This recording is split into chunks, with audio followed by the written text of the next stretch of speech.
Oh, hello, everybody. Welcome to VIP, Very Important People, Voices of and for Indigenous People. And Dr. Ramin and I are here today to welcome you.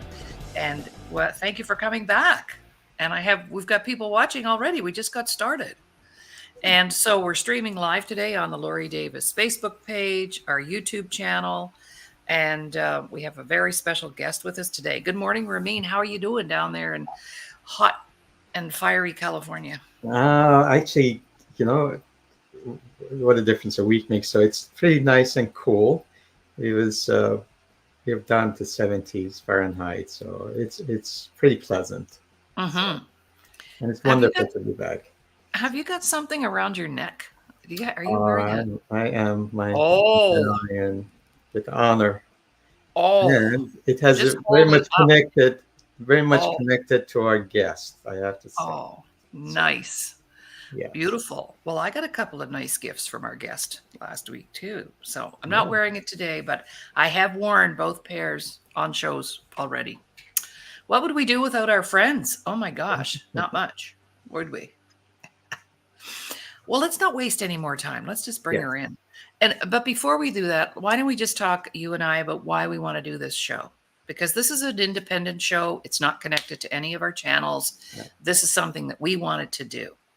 And my reason for doing it is to give a platform where we can bring in guests. Like right now, I'm looking for some guests for the next week's show. If you are connected to or you have activities planned for Orange Shirt Day on the 30th, we'd love to hear from you and get some people on here to talk about it and educate. That's your big deal. So why don't you talk about that? Over to you and whatever else. Why we want to do the show.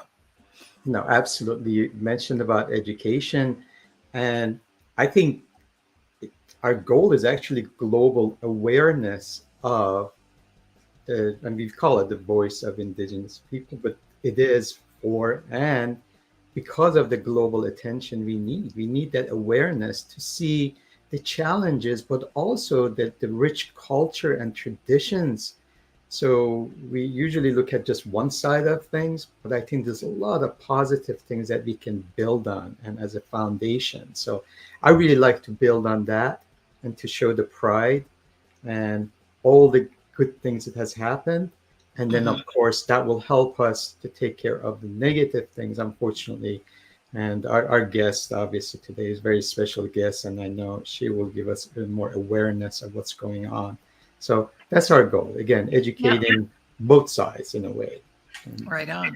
Okay, well, let's bring on Dr. Dianne Lafond. Oh, she just left. She just got cut out. All right. So we'll just wait until she's back. Oh, there she is. All right. Here she is, Dr. Dianne Lafond. Welcome to the show, Dianne. Thank you, Dr. good Laurie. How are morning. you? You're welcome. And we just lost you there. Did you have a little internet dip Yeah, I or don't know something? what happened. I Hmm. had to click back in. Yeah, I know. Hi, So Ramin. Dr. Good Ramin. morning. Yeah, Good morning. yeah. So you heard our little blurb at the beginning why we want to do the show. We want to create a safe and beautiful platform for people to come in and be featured, whether they're an entrepreneur, whether they're a mom raising a family, um, whatever, whatever. This is their place to have a voice. So our special guest, Dr. Dianne Lafond, Health Ombudsperson in the province of Saskatchewan, the first and only office right now in Canada.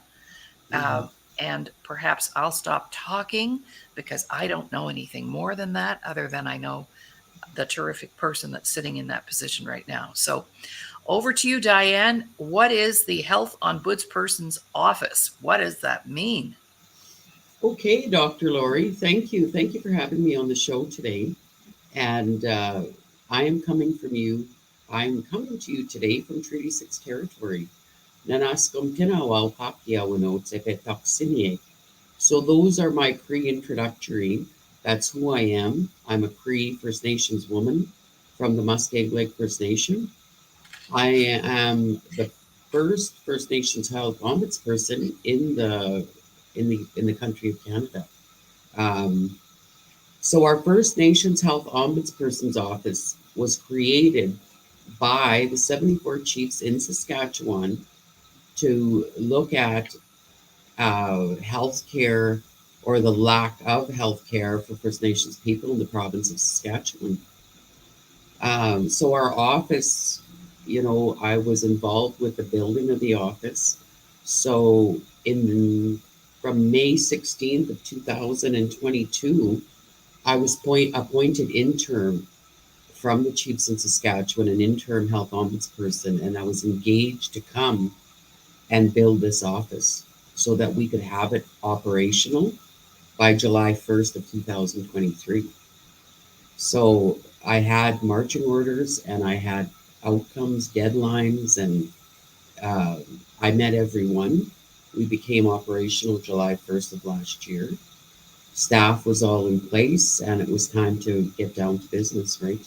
Mm-hmm. So since then, we have been learning some processes as we move along because you don't really have another organization to benchmark against, right? So, Oh, when yeah. you're the first office of its kind in Canada, you know, you have to kind of find your way around of how you're going to, progress and how you're going to move forward.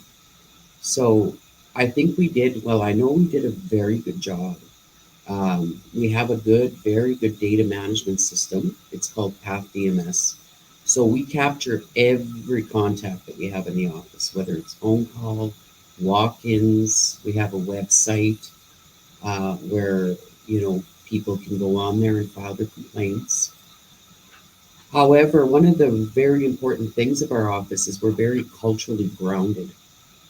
So as First Nations people, we have a treaty right to health, and that's an international recognition. So our treaties, as you know, were signed with the British Crown, and we deal with the Canadian government as an administrator of our treaties. So we do have treaties 1 to 11, and under Treaty 6, we have the medicine chest clause. Medicine chest and pestilence clause, it's called. So we really are grounded in that Treaty 6 medicine chest because prior to contact, our First Nations people had their own healthcare system. We have our own traditional medicines, we have our own connectedness to the Creator and to our land and to our medicines. And our healers knew how to heal people, they knew which medicines to use, and they were gifted those gifts from the Creator of how to heal. And we still have those practices today, ongoing practices, which I've practiced myself. To give you an example, when my son went through his liver transplant at the age of 28, if it wasn't for the traditional medicines, the prayers, and the spirituality, he would not be here today. So our traditional medicines play a very important factor in who we are as First Nations people. And back in, during the colonial oppression, First Nations people were not allowed to practice their ceremonies, or, the prayers and the spirituality. Back in the day when children were, taken and thrown in trucks and taken to residential school, the parents had to hide in the bush to practice their ceremonies. They were outlawed, you know. So there's a lot of history to what happened, but I really see a shift in time though. I look around and I'm looking at so many powwow celebrations and ceremonies going on. One of the communities, First Nations communities that I worked at as a health director in Atakakook had their first annual powwow this year. I'm like, wow, Wow. so happy to see that. When you see a community that hasn't practiced that and now they are, there's a shift happening. Our young people, our culture is getting very strong and it's getting reignited and the flame is growing brighter and I see it and I'm like, I'm so thankful because the shame of being a First Nations person is going to dissipate over time. Because we're going to be, the young people are going to be proud of who they are. They're not going to be knocked down and said, we're going to kill the Indian and the child. We don't, you're not good people. You know what I mean? So all of those years of oppression that have happened is we're becoming stronger, more educated. You know, the education is our buffalo. That is our strength, you know. And I truly believe that our strength comes from our ancestors, the Creator. We're very connected to the Creator.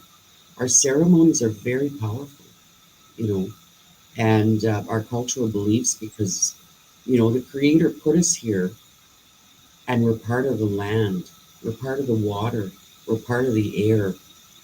You know, we breathe all that in, and we're supposed to keep that serene because if we don't, and there's pollution and there's all kinds of things happening, there's all kinds of natural catastrophes happening. The earth is upset, right? You know, there's pollution, there's environmental impacts happening. You know, there's digging, there's drilling. When you upset Mother Earth, things happen, and that's what I truly believe as a First Nations person. You know, and we need to provide education on how to allow the earth to heal itself. And a lot of these things that I talk about today are teachings that I've had to learn because I was one of the intergenerational survivors of residential school. My mom and dad both went, so it was ingrained. The Roman Catholic Church was pounded in, you know, and they couldn't believe in anything else. And that's how I was raised. However, I had good friends that were very culturally grounded, and I thank her for really, uh, you know, teaching me and understanding things. So, culture is a very big, huge part of our office. You know, we understand the traumas, we understand the pain, we understand the racism, we understand the stereotyping of our people that occurs, you know, in the healthcare system, in the justice system, right? It's within all the systems. But my focus here as the First Nations Health Ombudsperson is the healthcare system. You know, and I lead a group of professionals, and we have an investigative department, and we have individuals that come to our office throughout the province. We even have clients in Alberta, you know, Ontario, Manitoba, because there's no other office of its kind. And if our people from Saskatchewan First Nations are living in these other provinces, we have a duty to assist them because they're a part of Saskatchewan First Nations. So that's how, you know, we develop and we do work. Um, so we have an investigative unit here that's led by a registered nurse and somebody who really is grounded in our culture. All my staff is of First Nations descent. They all understand what's happened to our people. And when I was selecting staff to work here, that was very important for me is to get compassionate people that have a great understanding of the traumas that our people have experienced. Because if you don't understand that and you come at these investigations from different perspectives, you know, it's hard to understand and get to the point of understanding where the people are coming from, right? So I think those teachings are very critical in understanding who we are as First Nations people. One of the things, and I said movement, I see movement happening. I see people becoming more vocal and using their voices, you know, and I encourage that.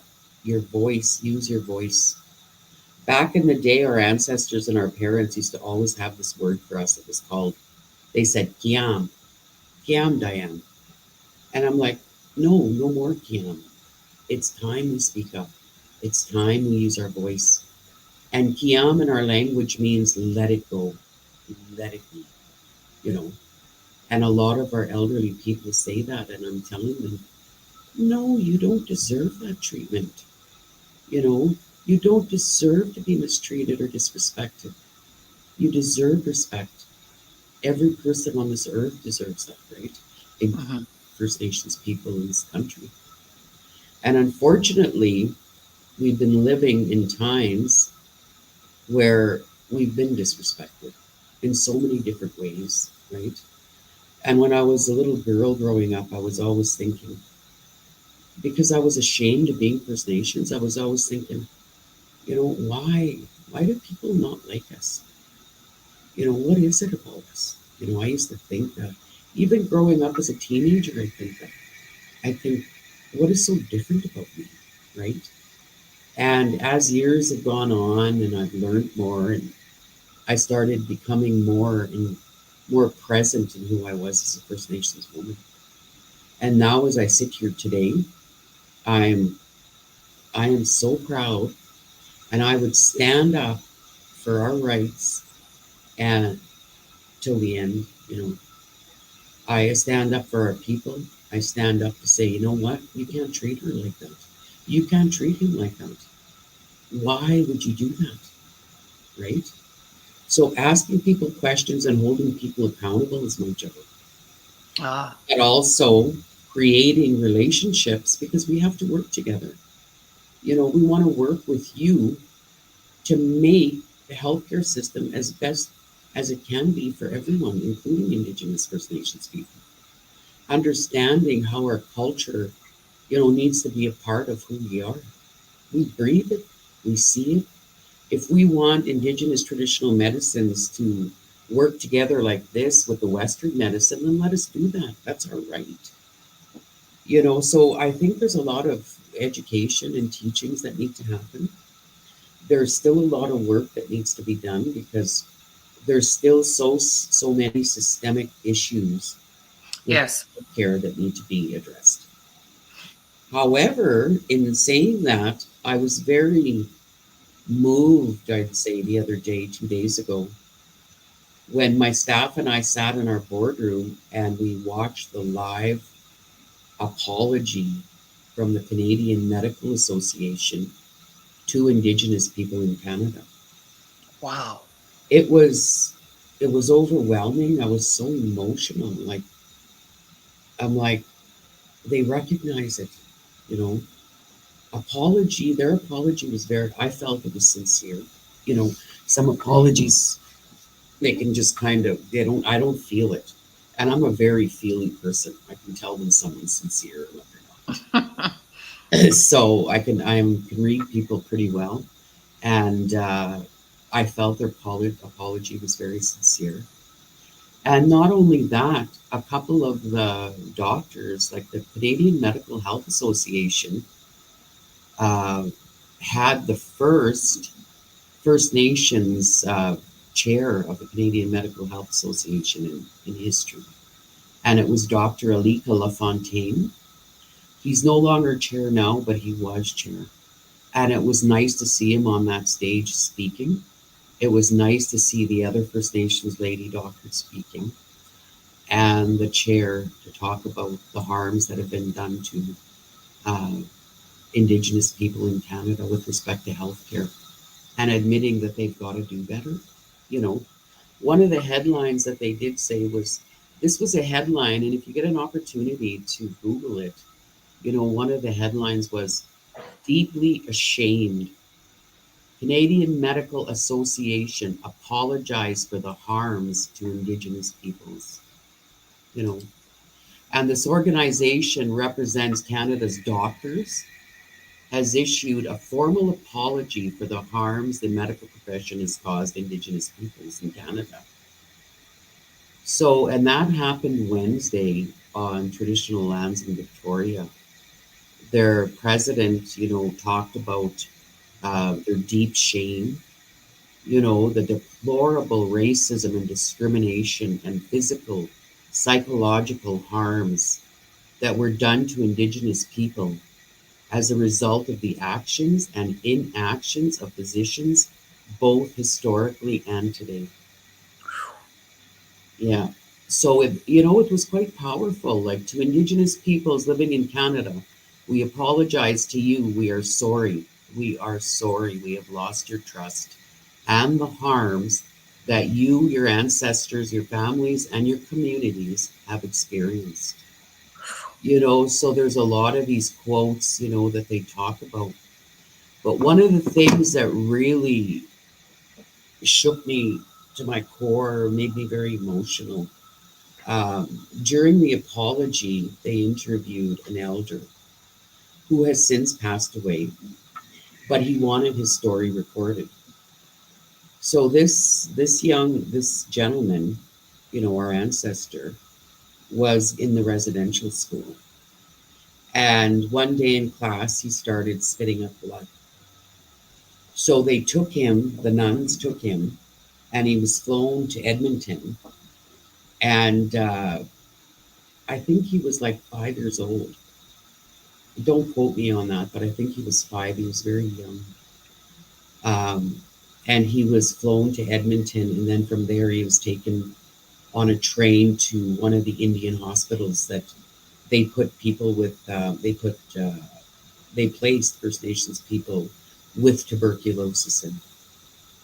They were called Indian hospitals, and they used them for TB hospitals, where experiments were conducted and various things. But this one young little boy who was there, um, he was getting treated and getting um, medications, and he had surgery and had part of his lung removed. But he was one of these, how naturally it is for children to be able to be curious, and want, like, they had him in this room, and he just wanted to walk around visiting people, and they wouldn't allow him in the hospital. They were very mean and strict. So to discourage him from walking around visiting people, they took his pants off, and he was bare bum. But you know what? That didn't stop him. He said, bare bum or not, I wanted to see people and I wanted to talk to them. I was lonesome for my family. He was away from his parents. You know, he didn't have anybody in there. It was like a cold jail cell. That's what it looked like to me.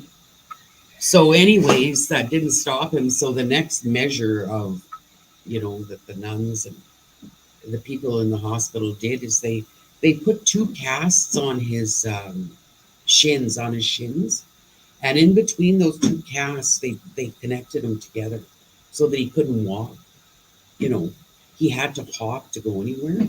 So they were really trying to keep him in his room. It was so sad.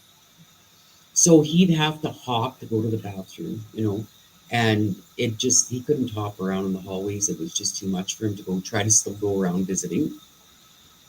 But one of the things that really broke my heart was he went to one of the, I don't know what they called them, but one of the helpers there at the hospital. He went to the washroom, and one of those people helped him to the bathroom, and they sodomized him. Mm-mm. Oh my God. I don't know how I felt.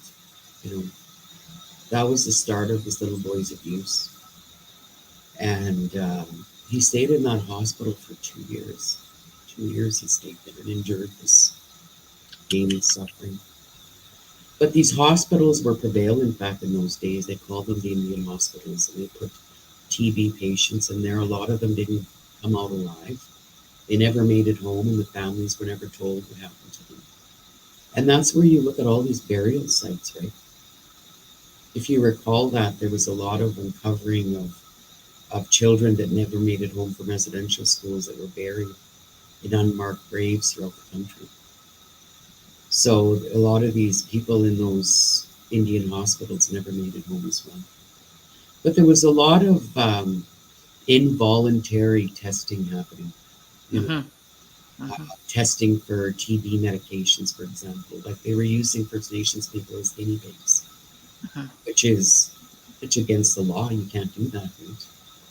But we had no rights.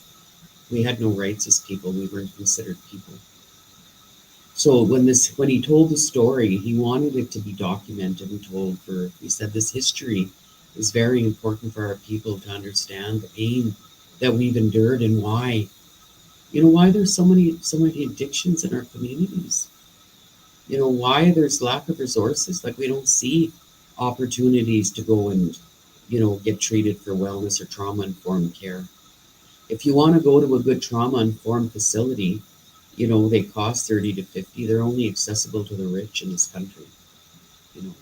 First Nations people, the level of funding or support that we get is to the treatment centers that don't get to the root cause of the problem of the addictions. And there's a world crisis going on right now. There's a war against addictions in our First Nations communities. It's a crisis. I talk about it all the time, and I'll continue to do it because it needs to be addressed. We're burying a generation of young people. Every day, young people are dying, and it breaks my heart that they're so lost. They don't feel love. They don't understand. They're not connected to who they are. There's shame with being First Nation. There's self-awareness and self-empowerment that needs to happen, right? They need to be happy with in their own skin, and they need to be proud of who they are. And a lot of our young people are not there yet. But we need to help them. We need to help them get there. And the programs and services that are offered to them are not working. And I always say this: we know the answers. We have the answers as First Nations people. I know how we can move forward and get better outcomes. But are we allowed to? No, we're not allowed to. We don't. The resources that are dictated and sent to us are for, you know, treatment centers where you go for 30 days and, you come out, and what if you're back to relapsing and you're back to your same environment, you're back to the same addictions. So you're wasting our money on the same outcomes all the time. That's very fiscally irresponsible. I say, and I call that's not responsible spending of our First Nations money. And I say First Nations money because First Nations people, our money for funding and programs and services does not come from taxpayers' dollars. No. We have an Indian trust that's set up and that's got trillions of dollars in it, probably, that we look at we're the poorest people in our country, practically. Most of the people on the streets are First Nations people. Most of the people that are dying of overdose and addictions are First Nations people, yet we're a small minority in this country. Like our population base is very small. So our office, getting back to here, those are the type of patients that we deal with. We deal with people that their voices have been suppressed. They feel very comfortable coming to talk to us, you know. And it's how we do that. I can have somebody come in my office, which I do, periodically. I'll invite them in, I'm sitting in my office, and I had a family come in here like a couple of weeks ago, the mother and the son. And we had a conversation, and I was really trying to empower him, you know. He come in here kind of slouched with his head down, just feeling so defeated, right? When he left here, his head was up and he was smiling because I told him, you're worth it. Your health is worth it. You have hope. You're not going to die. There's treatments for what you're talking to me about, right? And this is what you need to do. So I told him, this is what you do. This is who you see. This is the questions you got to ask your doctor. This is where you need the ability to try and move beyond dialysis. How come they didn't put you on a transplant list for kidney dialysis? What's the long-term plan for you? Have they discussed that with you? Well, no. Well, why haven't they? I'll say, so I'll assign you to one of my investigative analyst support employees that'll work with you, that'll support you, and that can go with you to your appointments and talk to you. So we need to get you on a better road. He smiled at me because I care about people. That's why I'm here, right? And I talk to them and I speak to them. We investigate a lot of issues that go on. Systemic racism goes on still. People are stereotyped and as being drunks, as being, we're the ones that make our health the way it is. It's your fault. You're this way and this way. I'm like, you know what? The healthcare system, the Health Act, everything says that everybody deserves healthcare in this country, and respectfully. And a lot of the people, actually not there's a lot of good people in the healthcare system. There's a lot that really care, they truly care. But there's those few, that don't belong in those professions. Mhm. They're there for a paycheck, and it happens everywhere. Right. And those are the ones, right, that are being hurtful.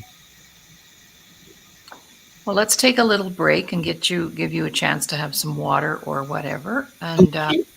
we'll just take a little 30-second break. And then when we come back, I'm sure Ramin has some questions and I have some Mhm. questions. And thank you for that overview. I picked up on some things that I didn't know. So, um, sometimes you think you know everything, but you know what? You don't. Right. And I'm no exception, right, Ramin?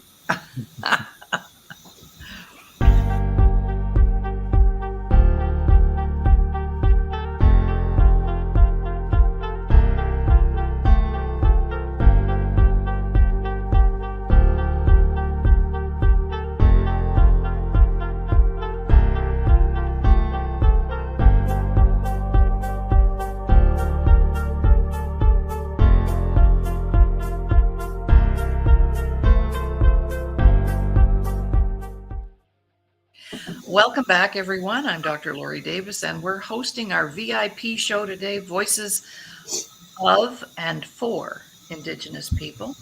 And our special guest, Dr. Dianne Lafond, the Health Ombudsperson, the only one in Canada right now, who's just a wealth of information and knows so much about what's going on inside, outside, and all around. So let's go to you, Ramin. Out of everything that Dianne shared, is there something you'd like to comment on or ask about? Oh, yes. It's so wonderful to have you, Dr. Lafond. It was education for me, and I really picked up, of course, there were some heartfelt stories, but also the positives that you shared.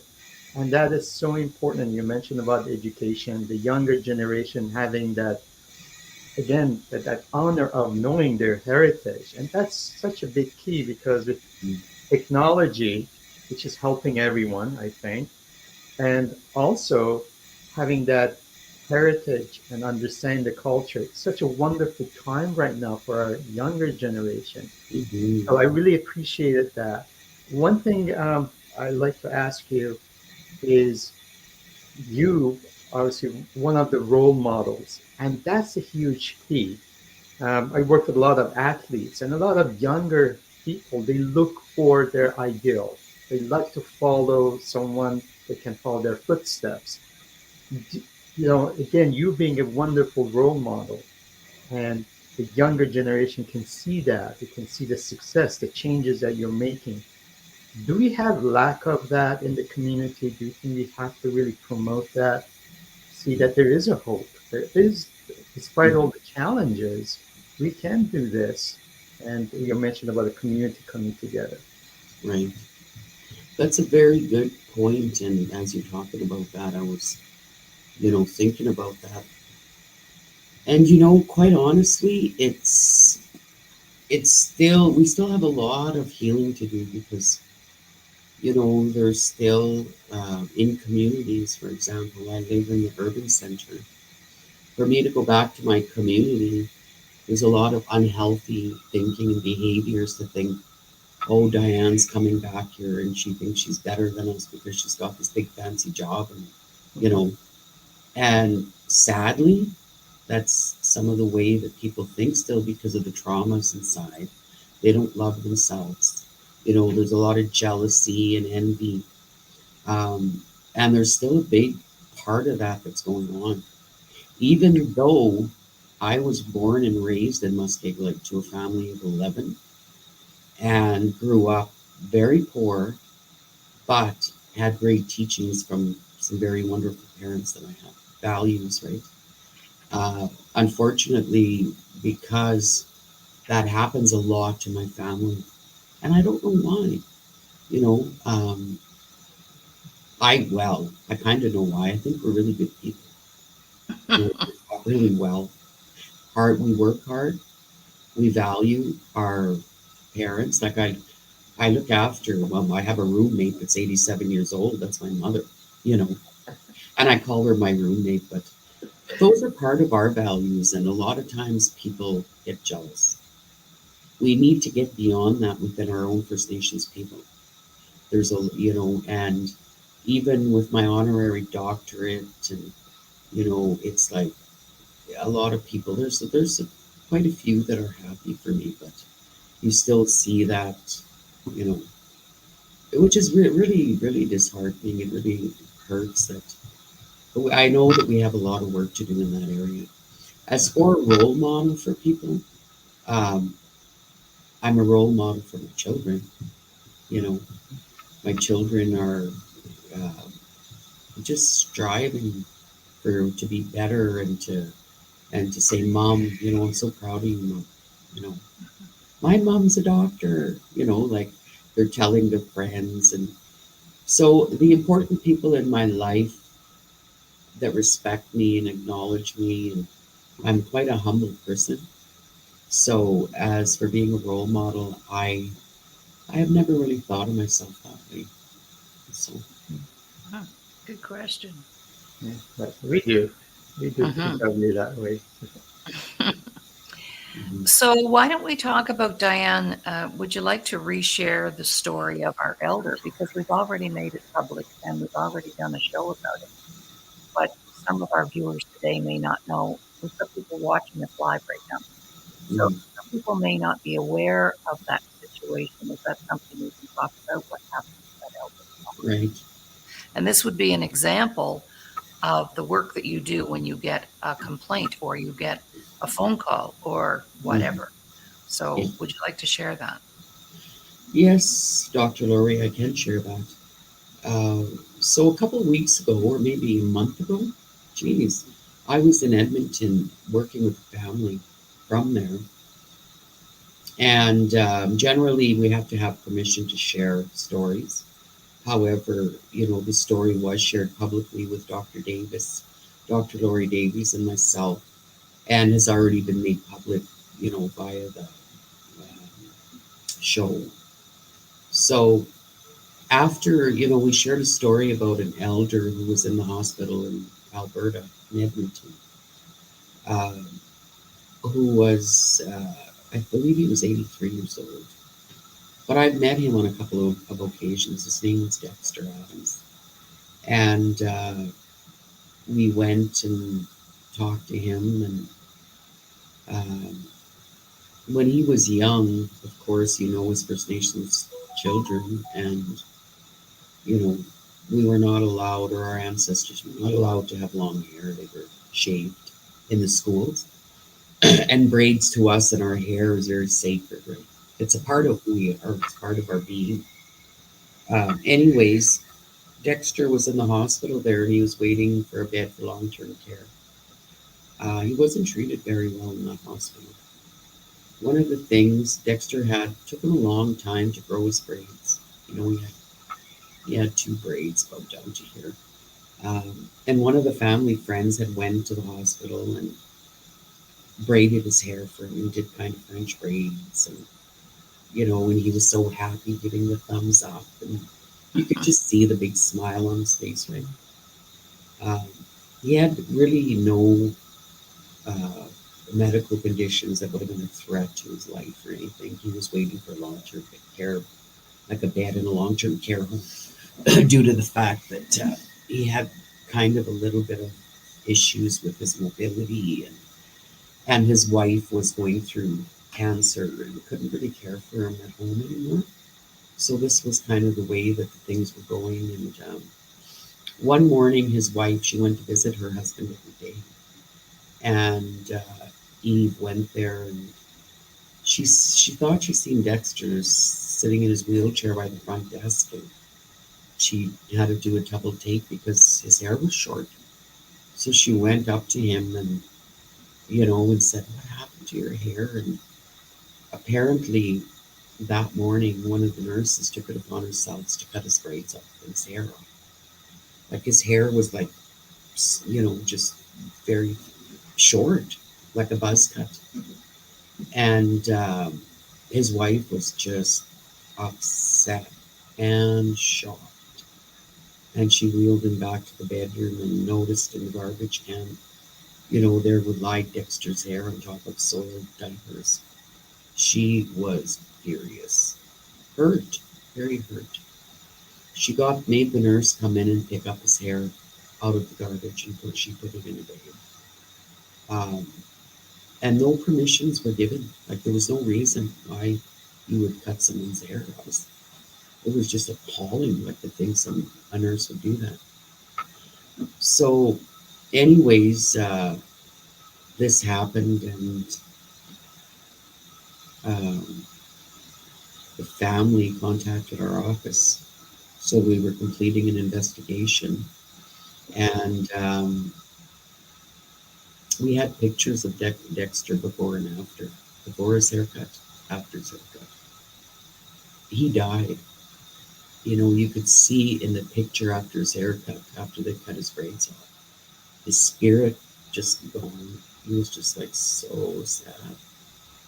He ended up passing away, and it's just like so upsetting. Like, how do you do that? Do you know what you did to him? And that's the thing. It's lack of education, ignorance as to what you should have never touched his hair for him, let alone the sacredness of First Nations people's hair. You know, that's our wisdom, that's our strength. Like, you don't touch it. The only time a person's generally sometimes cuts their braids off is when they're in mourning, and they'll cut it off and put it in the casket with the deceased person to take with their hair, for strength and guidance. And but anyways, that's what happened to him. And I was reading just recently, it was in the news that the Sikh religion, the Sikh religion, one of the older gentlemen, he was in the hospital, and they shaved off his beard. Uh-huh. And it was in the news immediately. Yes. Sikh organization were so upset because you do not shave off the beard. They put that in the news right away, that what happened.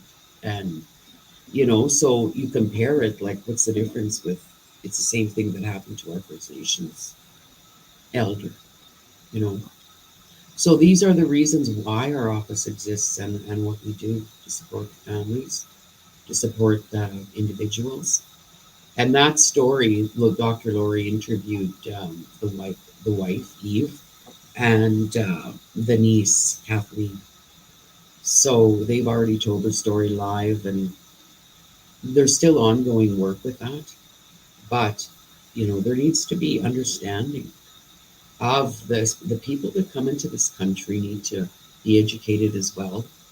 There's some, that come to Canada and have no clue about Indigenous people and how they treat them, right?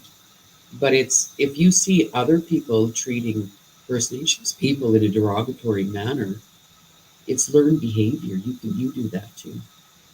Like, you look, for example, murdered and missing Indigenous women. Why are First Nations Indigenous women preyed on more than the average? Because they think Canada doesn't care about them, right? Yeah. Look at the ones that they're still looking at in the landfill in Manitoba. Nobody wanted to do it, but yet, can you imagine the parents and the family, how they feel about knowing that the murderer who was murdering First Nations women, he admitted it in court, that he just wanted to get rid of them because they're whatever, for whatever reason, Yeah. and they're laying in the landfill, and they still haven't even gotten them out yet, so that families can put it to rest and bury them properly. So this is what I'm saying. There's a lot of systemic stuff that needs to change in this country, and we're doing the work on a small part of it, like to hold people accountable. And I believe we've made a lot of inroads and helped a lot of people. We have over 250 files and people that we've touched so far, and that's in our first year of operations. So I'm quite happy about that, because We've got to build that trust with our people. And I think it's coming, and we've shown that they want to come here to file their grievances. They're not going to these external organizations, and I wonder why. Mhm. You know. We have a question. Jill is watching the show. Jill Younghusband. Was the mainstream media approach to report Dexter's story? And thank you for sharing it. May he rest in peace. Jill is our veteran who hosts with me on Thursdays. We do a show for veterans Mhm. and what has gone on for them. And you cannot believe it, Dr. Dianne, how closely connected the abuse is of our veterans and our Indigenous people. There's lots of similarities. Mhm. Yesterday, we interviewed Dave Bona, who has been medically injured, and thousands of soldiers were injured with the administration of a drug that had never even been tested for malaria. So there's lots of bad stuff going on. But to answer Jill's question, over to you. Mhm. I wonder if the mainstream media was approached, and maybe you know how fast that Chic story got to the news. So how come this maybe didn't get there? You want to comment on that? Yes, for sure. That's a very good question. Thank you for that. One of the reasons being is because our organization is very new, and unfortunately, what happens a lot with media and First Nations people is there's a lack of trust, Mm-hmm. because they always want to report on the negatives, right, of First Nations. Like, it's, I don't know why, but it's just always negative spins on things. So when we did that, there was kind of a concern because they're in Alberta. We have Saskatchewan jurisdiction here, um, and the hospital happened in Alberta. So it wasn't clear, concise, and it wasn't our territory to lead a press release. Yeah, It was up to the Alberta to do that, like yeah. to their, we respect their treaty territory and their First Nations governance systems there, and we have ours here. So Yeah. it didn't happen in Saskatchewan, and that's the reason why. Hmm. But we did it in another more beautiful way by talking to the family, Yeah. and I know that was very healing for them just to be able to share the story. Hmm. So I felt that that was a terrific idea that you had It for was us to do it that way, and now it's out there. Hmm. definitely. Yeah. All right. We have about 5 minutes. Ramin, anything else you want to ask Dianne, or anything else, Dianne, you want to share? And thank you so much. I'll thank you at the end as well, but this has been most informative. Hmm. And I'd love for us to get the word out that we have the platform. We've created the platform, and we're here every Friday at 11 o'clock consistently, Hmm. unless there's an extenuating circumstances. But every Friday at 11 o'clock, and we just ask our viewers, this is streaming live right now on Facebook and on our YouTube channel, and just go in and share it, make a comment, um, get in touch with us.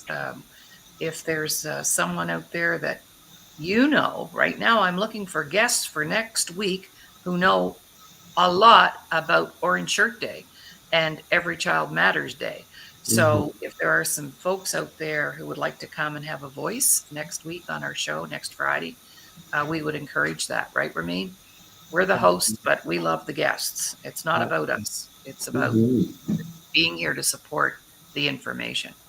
So, anything else from you, Ramin? And then we'll have Dianne have the last say here of the day.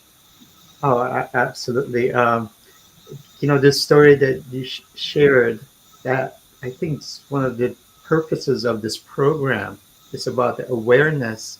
So, although we like to work with the communities, but it's the outside that they have no education, no awareness, and hopefully sharing stories like that, which Hmm. might seem very minimal from an outside person, thinking, oh, but not understanding the value and again the history behind it.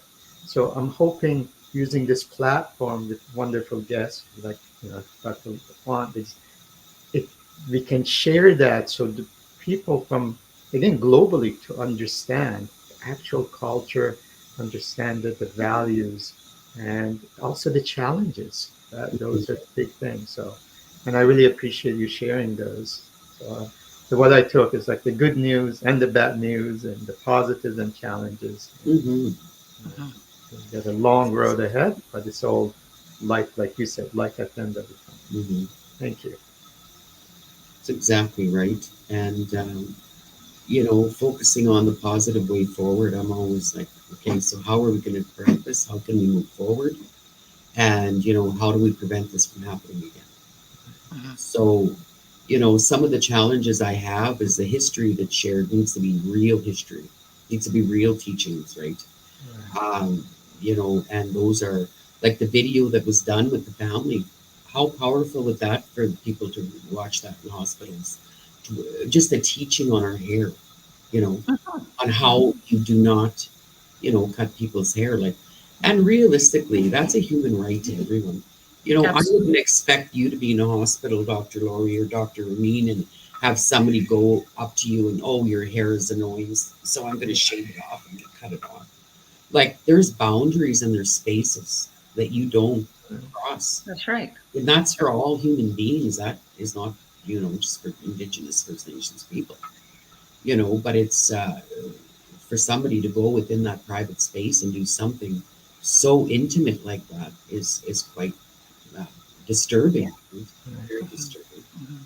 But you're right. Teachings need to happen, education needs to happen, but people need to be open for those discussions. You need to admit, like for the Canadian Medical Health Association, have acknowledged that the healthcare system like is not it's not doing justice for First Nations people, Indigenous people in Canada. So when you start acknowledging and recognizing, then there's actually a way forward for reconciliation. And what That's will right. that look like? How will that look like? And how do we engage the Indigenous people to help us lead that? Mhm. Because we need to be a part of those discussion tables on you know, how we transform or how we implement parts of our traditional teachings and medicines in our own healthcare system that we had prior to contact, right? Mhm. So, if I take an Indigenous medicine into the hospital, for example, to my son, when it's sent to the pharmacy to see what kind of ingredients are in there, that is disrespect. You don't do that. Mhm. But they look at it in the Western way, thinking they're trying to be safe for him so that he's not taking anything that'll interact with his medications. But quite honestly, they don't know what traditional medicines are, right? No. And how they're prepared and, different, how it goes right from the day of picking your medicines in the bush or in the mountains, wherever, and the prayers and the tobacco offerings that are done before you even take the medicine from Mother Earth. There's protocols. Right. Then there's prayers that you need to do when you take the medicine, right? And because if you don't and there's no belief, the medicine won't work. But in my experience, I've experienced so much with traditional medicines that have, you know, healed Mhm. cancers, all kinds of things. Like we've had those in place since before contact, as I said. Mhm. We never had diabetes like what happens now, you know, No. food Well, is, I think that's another whole show. yeah, We need to find somebody who can come on and teach us about the medicines and how to use them. And so I'm sure you know somebody yeah. that, There'll we need there'll like, and be that's phone another calls, purpose of the Dr. show. Laurie, that I'll tell you about that you'll need to do prior to bringing someone like that on. Yeah. Yeah. Beautiful. Yeah. See, we need to be Okay. educated. We do. And, the lack of education wasn't our fault either, because, in the white world, we were, a lot of things were hidden from us. We had no idea what was going on Mhm. at all. Right. And I mentioned this the other day. 10 minutes down the road from where my dad was brought up was a big residential school in Shubenacadie, Nova Scotia, which burned to the ground, thank God, but closed down in 1962. And we would drive by that. Even my dad didn't know what that was. We thought it was a hospital. Like, really? It was just a sham. A whole big sham, right? Dianne, I just want to thank you so much for being on the show, being our mentor, being my friend, being Ramin's friend. And actually, we could announce, Dianne, that both Dianne and I have the same birthday, July Yes. 7th. Yes. So when we met, it was instant. Mhm. Love at first sight, right? Yes, exactly. Yes. And I've watched you as you've grown and moved into that role. And it's just wonderful, terrific work that you do every day, every day, every day. And I just have so much respect for you. Thank you for that. You're welcome.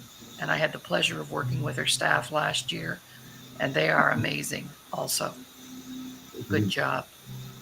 Thank you. Okay. Well, we better say goodbye. And it's the fastest hour of my week when we do a show. It's just amazing what gets shared. Mhm. And Dianne, I'll make sure that you get your own private MP4 of the show. I have to convert it, but we can do that. So you have that for your office and for your resources as well. Thank you so much. Okay. Oh, you're welcome. Thank you so much. Shall we say goodbye? Do we have to say Never, goodbye? never say goodbye. What do we You say? know, in a First Nations culture, we don't ever say There's no, I goodbye. know, there's no, what do we say? We Give us say the word. goodbye when you're burying someone. We say, see Ah, you later, we'll talk to you again, okay. and yeah, there's no goodbye Can't wait to talk until to you it's really goodbye. Okay. again. Okay, excellent. Thank you, everyone. Well, have a wonderful weekend, everyone. Thank you Yeah, for Thank you. having me today, Dr. Laurie, and you my bet. friend, Dr. Ramin, both of you. Yeah, I absolutely. appreciate you. I respect you, and thank you so much. You're welcome. Thank Appreciate it. you.